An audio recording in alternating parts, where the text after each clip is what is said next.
말씀을 이렇게 준비하다 보니까 목사님께서 계속 지금 수요일 날 말씀을 증거하고 계시잖아요. 특별히 요즘은 빌립보서에 대해서 말씀을 증거를 하시는데 또 많이 바울에 대해서 이렇게 많이 증거를 하시는데 준비하다 보니까 또 거의 비슷한 그런 내용으로 이렇게 증거가 되네요. 여러분들께서 그렇게 이해해 주시고 말씀을 같이 나눠보도록 하겠습니다. 자, 이게 디모데 후서는 그 앞에도 그렇습니다만은 이게 편지잖아요. 편지의 내용이잖아요. 그래서 전 후서로 이렇게 나눠서 편지를 보내는 내용인데 편지하니까 또 한번 생각해 보면은 여러분들 편지 많이 써봤어요? 요즘은 편지 많이 안 쓰잖아요. 근데 옛날에는 또 편지를 많이 썼잖아요. 특별히 편지 세대, 아닌 세대. 누가 중간쯤 되나? 전도사님이 한 중간쯤 되나? 전도사님 편지 많이 써봤어요?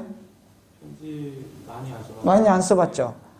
그 전도사님 위로는 좀 많이 써봤을 것 같고 그 밑으로는 많이 안 써봤을 것 같은데 그 우리는 요즘은 이제 뭐 휴대폰이 있으니까 카톡으로나 메시지로나 이렇게 하는데 전에는 이제 뭐 편지를 많이 썼잖아요. 편지를 쓰면 아무래도 이제 우리가 그냥 말로 하는 것보다는 내 감정이라든지 그리고 하고 싶은 속마음이라든지 이런 것들을 좀 상세하게 이렇게 쓸 수 있어요. 그리고 여러 가지 또 뭐 대입도 하고 이렇게 해가지고 인사부터 시작해서 뭐 이렇게 쭉 끝맺음까지 이런 식으로 쓰게 되는데 뭘 물어볼까? 혹시 전도사님 연애 편지 써봤어요? 네. 누구 한중 자매님한테? 네, 네. 그래요? 편지 써봤어요? 네. 받아봤어요? 그래요? 편지는 아무래도 이제 내가 쓰면은 꼭 이렇게 받기를 원하잖아요. 기다리잖아요. 저도 어렸을 때 학생 때 이렇게 편지를 쓰면은 그게 기다려져요. 그래서 우체부 아저씨가 오면은 혹시 답장 왔을까봐 계속 기다려지고 또 오면은 또 반갑고 안 오면 또 실망하고 이러잖아요.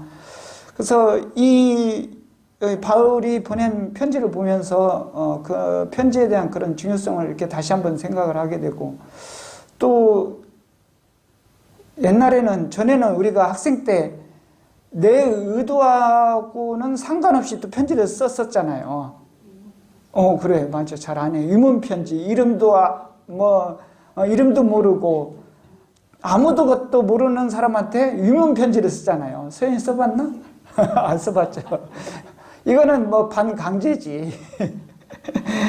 그래가지고 또 이렇게 잘 연결이 돼가지고 또 이렇게 만난 사람도 간혹가다 있더라고요. 한 번씩 이렇게 라디오를 듣다 보니까 유문 편지로 보내가지고 만난 사람이 있어요.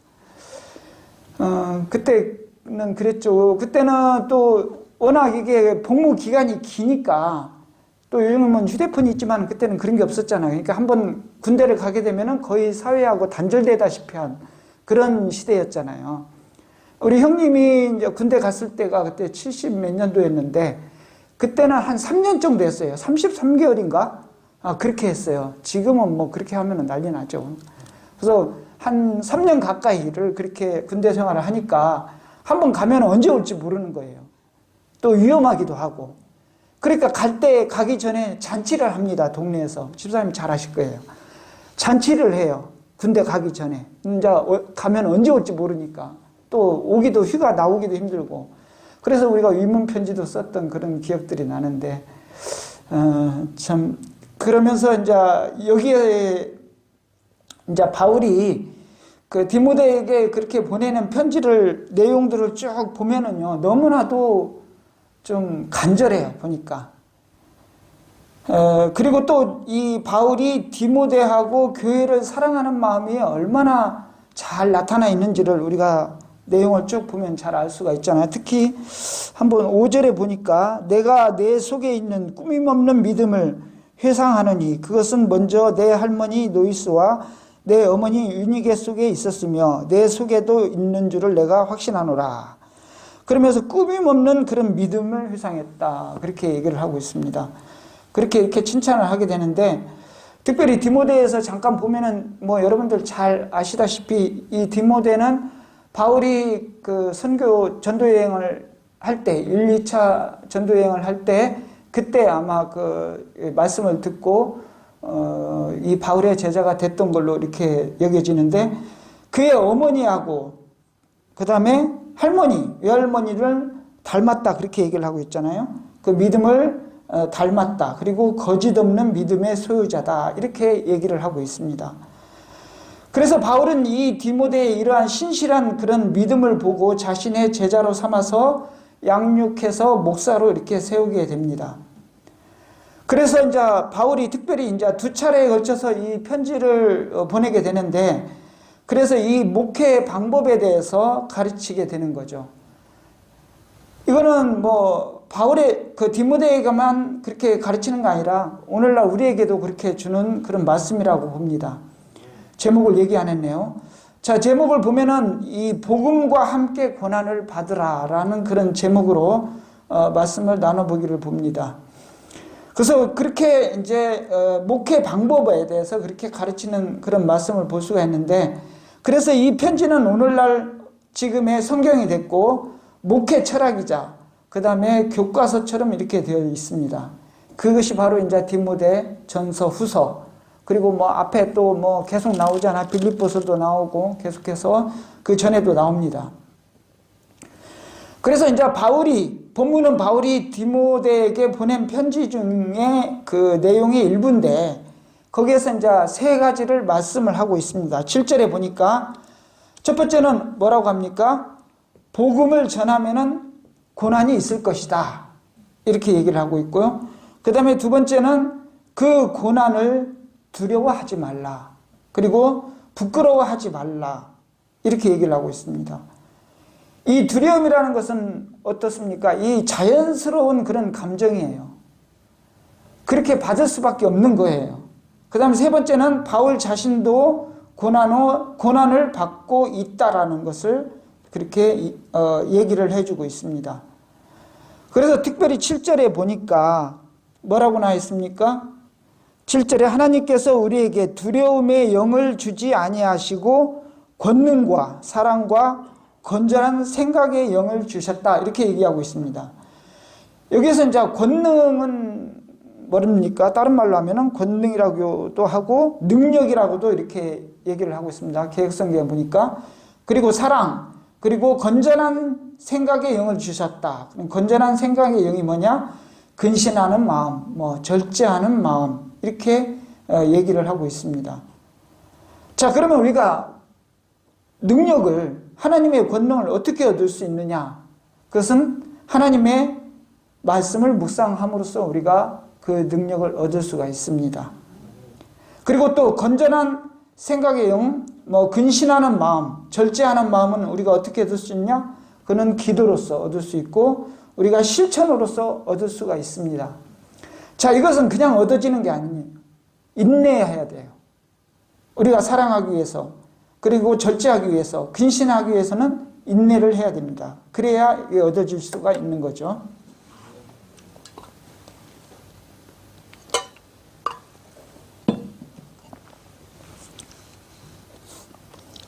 자, 이 초대교회에서는 복음을 전하면은 고난을 받았어요. 자, 우리가 잘 알고 있는 이 베드로 어떻게 됐습니까? 역시 감옥에 갇혔죠. 그 다음에 야고보 순교를 당했죠. 스데반 역시 돌로 쳐 죽임을 당했습니다. 스데반이 회개하라고 이렇게 외쳤을 때 돌로 이제 쳐 죽임을 받게 됐는데, 이렇게 초대교회에서는 큰 고난을 받았어요. 자, 그 고난을 받음으로 인해서 어떻게 됐습니까? 흩어졌잖아요. 그 사건 이후로 많이 흩어졌어요. 그래서 그 흩어짐으로 인해서 그 사람들이 이제 각지로 흩어지면서 어떻게 했어요? 복음이 전하게 된 거죠. 퍼지게 된 거죠. 바울 역시 이 옥에 갇히고 유대인들한테 많은 그런 살해 위협을 당했어요. 엄청나게 시달림을 당했죠. 여러분들은 혹시 복음을 전함으로 인해서 고난을 받아 본 적이 있습니까? 있죠. 많지는 않고. 네. 목사님께서도 한 번씩 말씀하셨잖아요. 그때는 교회 나가는 것조차 힘들었고, 그 다음에 복음을 전하는 것도 동네에서, 그 시골에서 복음 전할 때도 많이 어려웠다고 얘기하잖아요. 그때는 핍박이 심했죠. 그때는 워낙 이제 이 유교상상이 강했고, 이제 복음이 들어온 지가 그렇게 오래되지 않았기 때문에 그때는 참 핍박이 많았습니다. 저는 좀 그렇진 않았던 것 같아요. 뭐 시골에 있을 때도 크게 이렇게 교회 나가고 하는 걸 크게 뭐라고 하지는 않았어요. 그냥 일할 때 바쁘니까 못 가게 한 것 정도였었는데, 뭐 특별히 막 가지 마라, 뭐 가면 안 놔둔다, 뭐 이렇게 핍박은 하지는 않았어요. 여기 와서도 마찬가지죠. 여기는 이제 왔으니까 나 혼자잖아요. 완전히 이제 독립을 한 거잖아요. 근데 여기 와서 누가 뭐라고 할 사람이 없잖아요. 물론 회사에서 이제 조금씩 핍박이 있었지만은, 여기서는 혼자 생활하고, 그 다음에 이제 결혼을, 이제 이자매하고 이제 결혼을 했기 때문에 뭐 핍박은 없었어요. 그게 너무 없으니까 그게 또, 뒤에 나옵니다. 핍박이 없으면 기쁨이 없다고. 그래서 요즘은 뭐 그렇게 우리가 전도를 하다 보면은, 복음을 받지 않는 사람들이 많이 만나요, 우리가. 그 중에서도 이제 이 전도하는 사람을 경멸하거나 또 미워하는 사람도 있고 박해도 하죠.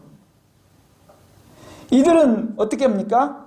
이 사람들은 전도하는 사람, 그러니까 나 개인을 미워해서가 아니라 먼저 예수님을 미워하기 때문에 그런 거예요. 나한테 뭐 어떤 감정이 있거나 뭐 그렇진 않잖아요, 여러분들한테. 근데 먼저 우리 마음속에 있는 그 예수님을 미워하기 때문에 그런 거예요. 우리가 그 말씀 한번 보도록 하겠습니다. 요한복음 15장 18절 말씀에 그런 말씀이 나와 있는데, 누가 한번 읽어주실래요? 15장 18절.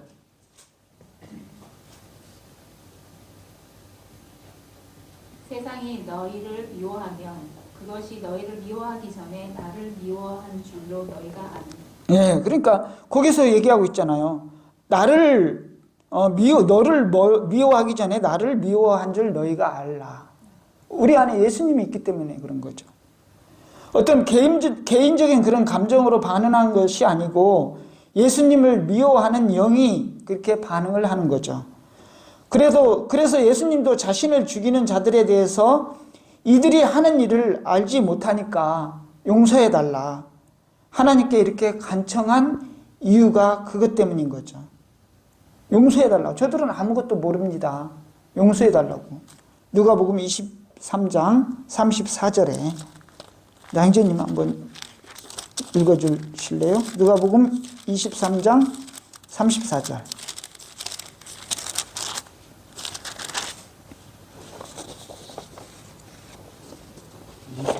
네, 23장 34절. 그때 예수님께서 이르시되 아버지여 저희를 용서하여 주옵소서. 저들은 자기들이 하는 일을 알지 못하나이다 하시더라. 그들이 그분의 옷을 나누어 제비를 뽑고. 예, 그래서 용서해달라고 그렇게 예수님께서 기도하셨죠. 저들이 하는 일을 알지 못하기 때문에. 자, 그리고 8절에 보니까 부끄러워하지 말라라고 이렇게 얘기를 하고 있습니다. 본문에. 자, 바울은 감옥에 갇힌 자신을 부끄러워하지 말고 하나님의 능력에 따라 복음과 함께 고난도 받으라고 그렇게 디모데에게 권면을 하고 있습니다. 어떻게 보면 좀 너무 가혹한 거죠. 고난을 받아도 그것을 부끄러워하지 말라. 우리도 마찬가지죠. 사람은 다 이루어진 그런 완성품의 욕심을 가지게 됩니다.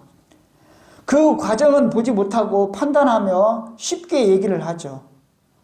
하나님의 복음에 참여해서 복을 받기를 바라지만은 고난은 받고 싶지 않다고 그렇게 생각을 합니다. 복을 받기를 원하지만은 고난은 받고 싶지 않습니다. 이렇게 하는 거죠. 모든 사람들이. 그러나 고난을 함께 받지 않는 사람들은 금방 떠나버립니다. 복음에 대해서. 그리고 떠나는 사람들은 어떻게 해요? 다 자기 합리화를 하죠. 그리고 남의 탓을 합니다. 주로 보면은. 고난에 참여하지 않는 사람들은. 그러면은 그 모든 것들이 뭐냐? 요는 나거든요. 자, 나와 하나님과의 관계예요. 요나가 하나님이 하라는 데 안 했잖아요. 가라는 데로 안 가고 다른 데 갔잖아요. 그러니까 어떻게 됐어요? 물속에 빠진 게 된 거죠. 아주 민족주의자지, 요나는. 그래서 요는 나다. 항상 나 자신을 봐라 이거죠. 하나님과의 관계가 내가 정말로 온전하게 잘 유지되고 있느냐.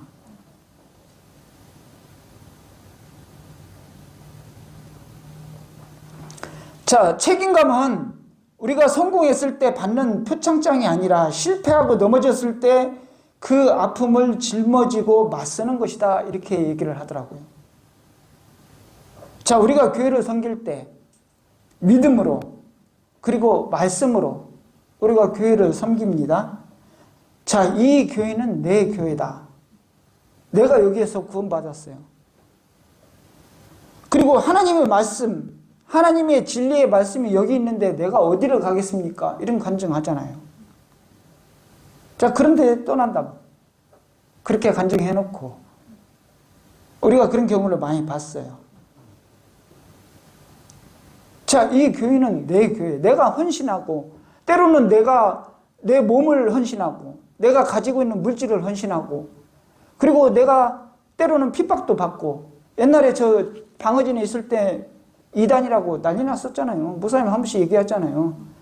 그때 사실 이단으로 넘어갔어요. 사실 강광원 목사 맞죠? 그 목사님이 성도들 다 데리고 인천으로 가버렸어요. 예수님 모신다고 산으로, 인천 산으로 가서 거기서 예수님 만나야 된다고 다 데리고 갔어요. 안 간 사람들도 있긴 있는데. 그래서 교회가 완전히 다 문을 닫게 됐잖아요.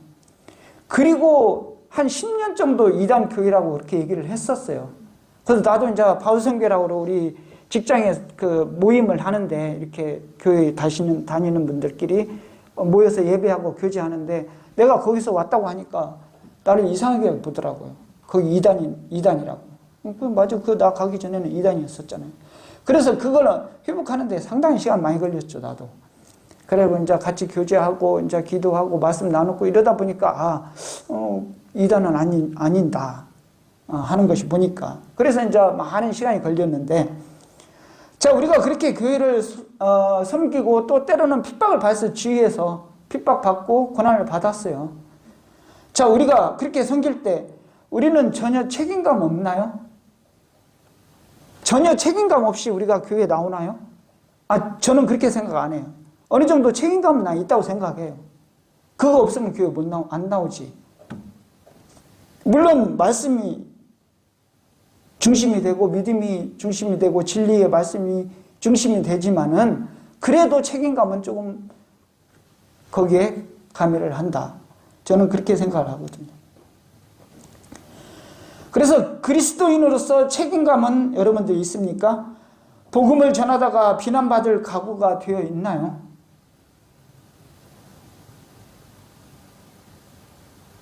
고난을 피하기 위해서 적당히 타협을 하면서 살면 돼요.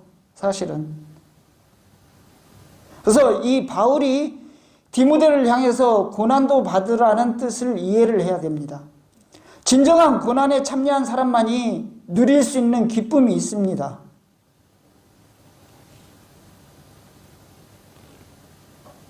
여러분들 고난이 있죠?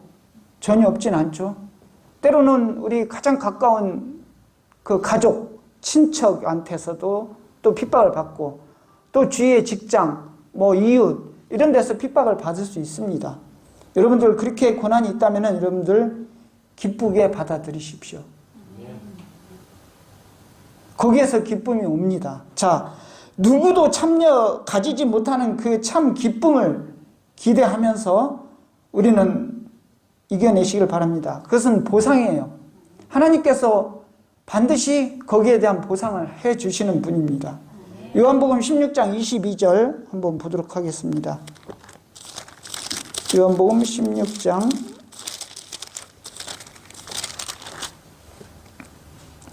22절에 전도사님이 한번 읽어주실래요? 그러므로 지금은 너희에게 근심이 있으나 내가 다시 너희를 보리니 너희 마음이 기뻐할 것이요 아무도 너희에게서 너희 기쁨을 빼앗지 못하리라. 예. 그렇게 고난이 있고 핍박이 있을 건데도 어떻게 하라고요? 기뻐하라고 그랬잖아요. 그러니까 교회 못 나가게 하는데, 가지 말라고 하는데도 그걸 이겨내고 가요. 왜?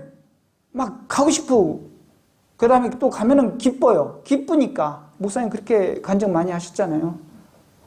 저도 이렇게 핍박은 없었지만 그래도 그 교회 가서 같이 이렇게, 그때는 뭐 말씀에 대해서는 뭐 크게 뭐 그렇게 관심은 없었고, 또 사실 그랬잖아요. 그때는 시골에서는 또 그렇게 이렇게 1대1이라든지 이렇게 성경 공부도 많이 안 했었고, 근데 가면은 기뻐요.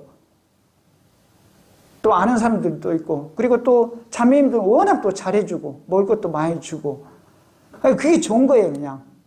그래서 목사님 또 말씀하는 거 듣고, 그리고 이제 이렇게 또 그것을 좀 유지해서 이제 여기까지 왔으니까, 그래도 그게 기본이 돼서, 그래도 교회에 또 바로 나올 수 있었잖아요. 집사님도 마찬가지고.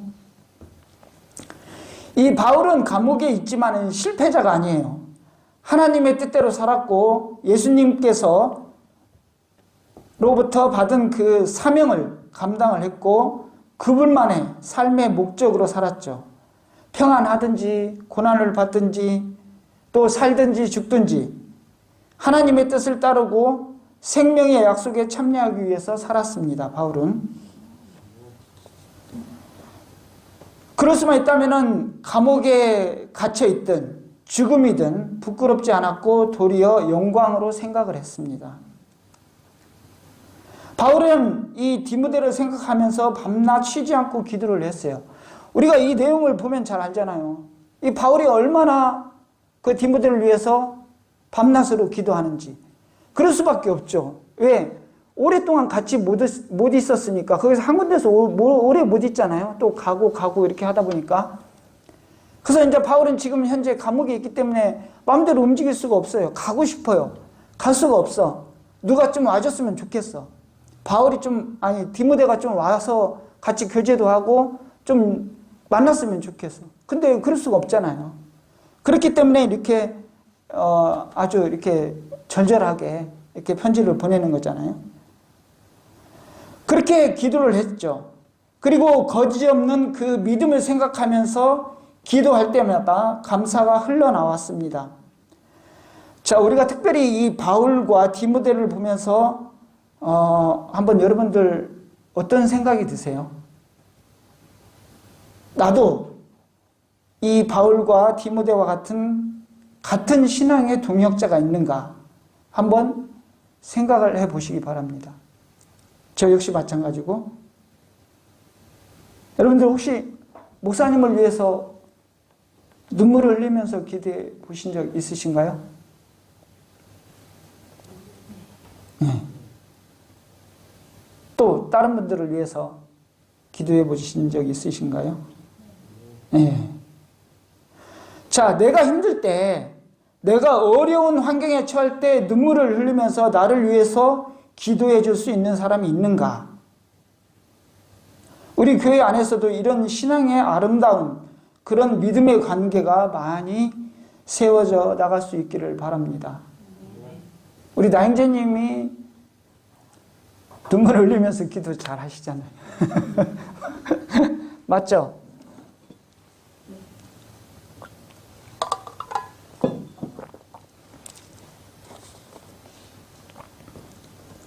그 다음에 오늘 우리 시대의 복음을 부끄러워하는 행동이 무엇이 있나요? 여기 부끄러워하지 말라고 그랬는데, 자, 오늘날 우리 시대에는 그때처럼 이 생명의 위협을 느끼면서 복음을 전하는 그런 시대가 아니에요. 오히려 가나안 땅에 이스라엘처럼 풍요로운 그런 시대를 살아가고 있습니다. 아주 넘쳐나요. 지금 우리가 살아가고 있는 지금 특히 우리나라는. 여러분들도 해외를 많이 나가봐서 알지만 저도 몇 번 나갔다 오면서 느끼는 게 그거예요. 와, 정말 우리나라가 정말 살기 좋은 나라라는 것을 다시 한번 느꼈어요. 얼마 전에도. 정말 빨라요. 빠르고 또 정확하고 안 되는 게 없어. 뭐 새벽 배송? 저녁에 시켰는데 새벽에 와 있네. 아, 정말 빨라. 인터넷도 빠르고. 뭐, 그것만 있습니까? 뭐, 이렇게 자연도 좋죠. 물론 다른 나라도 좋지만 우리나라도 나름대로 사계절 뚜렷하고, 자연도 좋고, 깨끗하고, 하여튼 안 되는 게 없어, 우리나라는. 그래서 우리가 너무나 이렇게 풍요로운 그런 삶을 살다 보니까 하나님을 찾는 그런 절실함과 절박함이 사라져버린 거죠. 옛날보다. 지금은 좀 더 그런 것 같아요. 우리가 못 살 때, 뭐, 6.25 전쟁 이전도 그렇습니다만 그 이후로도 이렇게 목사님도 많이 말씀하셨지만 어려울 때는 정말 나라를 위해서 기도하고 우리 가족들을 위해서 새벽에 나가서 기도하고 우리 다 위에 어르신들이 다 그랬잖아요. 그 새벽에 일어나서 눈물로 가서 기도하잖아요. 물론 통성 기도도 하지만 자녀들을 위해서 기도하고 그래서 그렇게 빨리 복음이 전파가 됐고 교회가 많이 세워지고 또 믿는 사람들이 많았죠. 특히 여인들이 여자분들이 더 많았죠. 남자들보다. 믿음도 더 좋았고. 그렇지만 요즘에는 어떻습니까? 어느새 하나님을 믿는 것이 부끄럽게 여기지고 그리스도인이라는 것을 밝히기 꺼려하는 그런 시대를 살아가고 있지 않나. 그냥 적당히 세상과 버타고 살면 되지. 그러므로 진실한 믿음을 회복을 해야 된다. 이렇게 생각을 합니다. 자, 복음을 부끄러워하지 않는 그런 참된 믿음을 가져야 된다. 이렇게 얘기를 하고 있습니다. 똑같은 얘기입니다만 마무리로. 자, 그래서 이제 두려워하지 말고 그 다음에 부끄러워하지 말고 하나님이 주신 진정한 능력 그 다음에 사랑, 절제 이런 마음으로 주어진 삶의 자리에서 우리가 빛과 소금의 역할을 온전히 감당해야 되죠. 그러면서 복음을 증가해야죠. 그것이 오늘날 또 여러분들과 저에게 주신 그런 메시지라고 이렇게 저는 생각을 합니다. 그래서 그렇게 이 주신 말씀처럼 그렇게 살아가는 저와 여러분이 되기를 바랍니다. 아멘. 네, 기도하시겠습니다.